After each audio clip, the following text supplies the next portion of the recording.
యుద్ధం అంటే ప్రాణాలకు తెగించడం. ఇజ్రాయెల్ సైన్యం దగ్గర అది చాలా స్పష్టంగా ఉంది. గాజాలోకి దమ్ముంటే రండి అన్నది హమాస్. వెళ్ళింది, వెంటాడుతోంది, చంపుతోంది. ఆ సందర్భంలో హమాస్ తీవ్రవాదులు 5-6 వేల మంది చచ్చిపోతే వాళ్ళ ఎదురుదాడుల్లో ఇజ్రాయెల్ సైన్యం చనిపోతున్నారు. చనిపోతున్నామని భయపడి పారిపోవట్లేదు, మరింత దూకుడుగా ముందుకెళ్తున్నారు.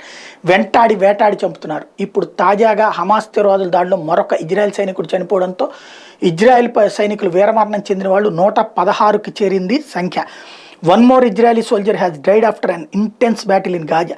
He was killed after Al-Qassam brigades below up the tank he was in during the Gaza fighting. One more soldier was also injured in it. This has taken the death toll of slain Israeli soldiers since Gaza offensive to 116.